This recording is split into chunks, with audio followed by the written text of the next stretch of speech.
నగరంలోని వైఎస్ఆర్సీపీ కేంద్ర కార్యాలయంలో మీడియాతో మాట్లాడుతూ మాజీ హోంమంత్రి తానేటి వనిత టీడీపీ ప్రభుత్వాన్ని రాజకీయ ద్వంద్వ ప్రమాణాలు, ప్రతిపక్ష విరోధం, ప్రజల దృష్టి దూరం చేయడంలో ఆంక్షలతో దట్టుగా విమర్శించారు. వనిత పేర్కొన్నారు, వైఎస్ఆర్సీపీ నాయకులు, కార్యకర్తలపై అబద్ధ కేసులు పెట్టడం, తమ నేతలకు రక్షణ కల్పించడం రాష్ట్రంలో స్పష్టమైన రాజకీయ పంచాయతీ అని, జంతుబలి, రక్తార్పణల వంటి అంశాలు. పుట్టినరోజు వేడుకలు ప్రతి నియోజకవర్గంలో, ప్రతి మండలంలో, ప్రతి గ్రామంలో, వాడలా కూడా జగనన్న యొక్క జన్మదిన వేడుకలు ఆ సంబరాలన్నీ కూడా అంబరాన్ని అంటాయండి. అంత చక్కగా అందరం కూడా నాయకులు, కార్యకర్తలు, అభిమానులు అందరూ కూడా మరి చాలా ఉత్సాహంగా, నూతన ఉత్సాహంతో, ఐక్యతతో అందరూ కూడా ఈ జన్మదిన వేడుకలు చేయడం అనేది ఈ రోజున కూటమి ప్రభుత్వం యొక్క గుండెల్లో గుబులు రేపింది. ఆ గుబులని ఈ రోజున కవర్ చేసుకునే దానికి వాళ్ళకి ఏదో ఒక డైవర్షన్ కావాలి. ఆ డైవర్షన్ పాలిటిక్స్లో కారణంగానే ఈ రోజున ఫ్లెక్సీల మీద ఏదో వివాదాస్పదమైన వ్యాఖ్యలు రాశారని ఫ్లెక్సీలని గురించి తెర మీదకి తీసుకురావడం, అలానే ఆ పొట్టేలు తల నరికారని చెప్పి దాని గురించి లేనిపోని అక్రమ కేసులన్నీ పెట్టి మా నాయకుల్ని, కార్యకర్తల్ని ఇబ్బంది పెట్టిన సంఘటన. వైఎస్ఆర్సీపీ కార్యకర్తలకు మాత్రమే లా అండ్ ఆర్డర్ సమస్యగా మారితే బాలకృష్ణ సినిమాల రిలీజ్ లో టీడీపీ నేతలు ముగ్ధం మేకమాటలతో ఫ్లెక్స్లను అలంకరించిన ఘటనలపై ఎందుకు చర్యలు తీసుకోలేరు అని ప్రశ్నించారు. అయినప్పటికీ వైఎస్ఆర్సీపీపై కేసులు, మోసం చేసి కార్యకర్తలను, పిల్లలను కూడా అరెస్ట్ చేయడం, మూడవ స్థాయి పద్ధతులు చేయడం ప్రభుత్వ ధ్యేయం అని వనిత ఆరోపించారు. ఆమె చెప్పారు, హోంమంత్రికి చికిత్స అని చెప్పడం అనేది కష్టపడ్డ కార్యకర్తలపై మూడవ స్థాయి మానసిక హింసకు ఓ ఇండోరెన్స్ మాత్రమే. మొన్నటి రోజున మా నియోజకవర్గం, మా గోపాలపురం నియోజకవర్గం నల్లచెర్ల మండలం చోడవరం గ్రామంలో మరి ఈ సంఘటన మీద కార్యకర్తలను ఇబ్బంది పెట్టిన విధానాన్ని మీరంతా చూస్తున్నారు.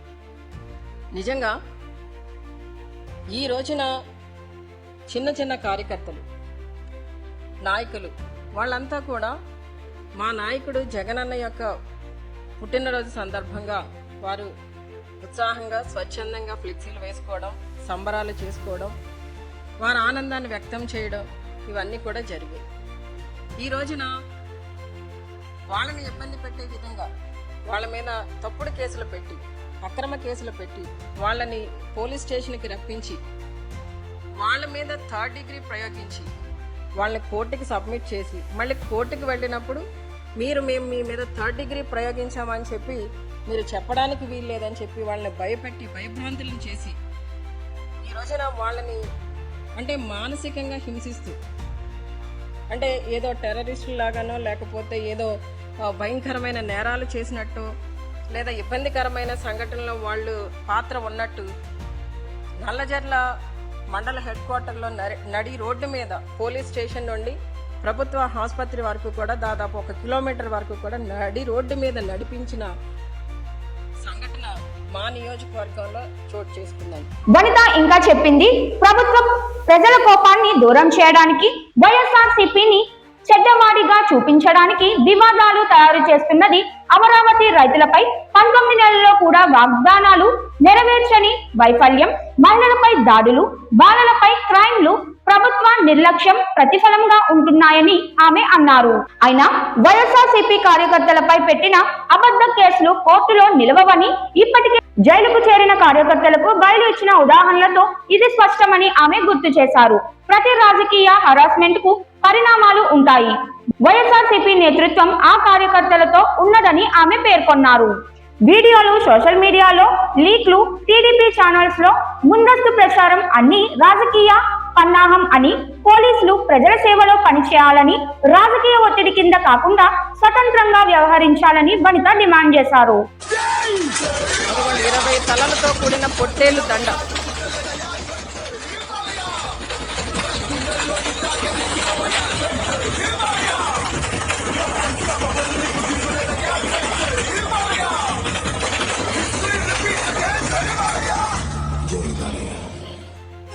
ఈ 20 తలలతో కూడిన పొట్టేలు దండని బాలకృష్ణ గారి కటౌట్కి వేసినప్పుడు కనిపించని రాక్షసత్వం, అరాచకం, తప్పుడు కేసులు ఇవన్నీ ఆ రోజున ఎవరికి కనిపించలేదండి. ఈ రోజున ఒక పొట్టేలు తల నరికినందుకు మా వాళ్ళని తీసుకెళ్లి 3rd డిగ్రీ ఇచ్చి వాళ్ళని చిత్రహింసలు పెట్టి వాళ్ళని మానసికంగా హింసించి బెదిరించి నడి రోడ్డు మీద నడిపించారు. ఇవన్నీ అక్కడున్న CISI ఒక్కళ్ళే చేసేసారంటారా? ఈ సంఘటన జరగడానికి ముందు నడి రోడ్డు మీద వీళ్ళని నడిపించడానికి ముందు హోంమంత్రి అనిత గారు ఒక ప్రెస్ మీట్ పెట్టారండి. ఆ ప్రెస్ మీట్లో ఆవిడ ఏం మాట్లాడారు? ఇలాంటివి చేస్తే మా వాళ్ళు ట్రీట్మెంట్ ఇస్తారు అని చెప్తున్నారు. అంటే ట్రీట్మెంట్ ఇవ్వడం అంటే ఏంటండి? 3rd డిగ్రీ మా వాళ్ళు 3rd డిగ్రీకి ఇస్తారు అనే కదా ఆవిడ ఉద్దేశం. ఆవిడ మాట్లాడే మాటలు ఆవిడ ఇచ్చే ట్రీట్మెంట్కి అర్థం. అంటే ఈ రోజున కొట్టే అధికారం, మా కార్యకర్తలు కొట్టే అధికారం ఎవరిచ్చారండి? అంటే కొట్టమని ఆవిడ ట్రీట్మెంట్ అని చెప్తున్నారు. అంటే ఎంత ఓపెన్గా మాట్లాడుతున్నారంటే ఈ రోజున 4 గంటలకి మా వాళ్ళని అక్కడ నల్లజర్ల పోలీస్ స్టేషన్ నుండి హాస్పిటల్కి నడిపించే క్రమంలో ఆ టైం 4 గంటలకి స్టార్ట్ చేశారు. కానీ 2 గంటలకే తెలుగుదేశం వాళ్ళ కార్యకర్తల నాయకులు సోషల్ మీడియాలో ఏమని పెట్టుకున్నారు? మరికొద్దిసేపట్లో రఫా డైలాగ్ వాడి మేకపోతలు నరికిన వారి నల్లజర్ల సెంటర్లో ప్రదర్శన. అంటే చంద్రబాబు నాయుడు గారి ఫోటో అండి. మరి ఆయన ఫోటోకి ఇలా పొట్టేళ్ళని మరి బలిచి రక్తాభిషేకం చేసి ఇవన్నీ చేసినప్పుడు, లేదా ఈ పొట్టేళ్ళ తలలన్నీ దండలుగా గుచ్చి చేసినప్పుడు ఎక్కడ ఏమీ కనిపించలేదు వీళ్ళు. అప్పుడు ఏమి ఈ పోలీసులు కానీ లేదా ఈ చట్టాలు కానీ సెక్షన్లు కానీ కోర్టులు కానీ ఏమీ గుర్తు రాలేదు. సరే ఏమీ కేసులు పెట్టలేదు. ఎందుకని? వాళ్ళని వాళ్ళ కార్యకర్తలు ఏం చేసినా కూడా కరెక్ట్. వైసీపీ కార్యకర్తలు ఏదన్నా చేస్తే అది తప్పు. ఎందుకంటే ఈ రోజున వైసీపీ కార్యకర్తలు అడగదొక్కాలి కదా, పార్టీ లేకుండా చెయ్యాలి కదా. అది వాళ్ళ ఉద్దేశం కనుక వాళ్ళు ఇష్టం వచ్చినట్టు వాళ్ళు మాట్లాడడం జరుగుతుందని మీ రాజకీయ ప్రయోజనాల కోసం వాడుకుంటున్నారే తప్ప ఎక్కడా కూడా ఈ రోజున రాష్ట్రంలో శాంతి భద్రతలను కాపాడే విషయంలో మీరు ముందుండట్లేదన్న విషయాన్ని మీకు తెలియజేస్తున్నాను. మీ ప్రభుత్వం అధికారంలోకి వచ్చిన వెరీ స్టార్టింగ్ డేస్లో గ్రామ సచివాలయాల మీదకి వెళ్ళి అక్కడున్న శిలాఫలకాలను పగలగొట్టడం జరిగింది. అలానే ఇక్కడ విజయవాడలో అంబేద్కర్ స్మృతి భవనంలోకి వెళ్ళి అక్కడ ధ్వంసం చేయడం జరిగింది. అంటే ఎక్కడ పడితే అక్కడ మీరు అరాచకాలు చేసి మీ వాళ్ళు చేసిన అరాచకాల మీద ఎప్పుడు మీరు కేసులు పెట్టలేదు, ఎప్పుడు మీరు వాళ్ళని మందలించలేదు, ఎప్పుడు వాళ్ళ మీద యాక్షన్ తీసుకోలేదు. ఈ రోజున మాత్రం వైసీపీ వాళ్ళు అనేసరికి ఈవెన్ ఫ్లెక్సీలు వేసినా కూడా ఆ ఫ్లెక్సీల్లో ఏవో వివాదాస్పదమైన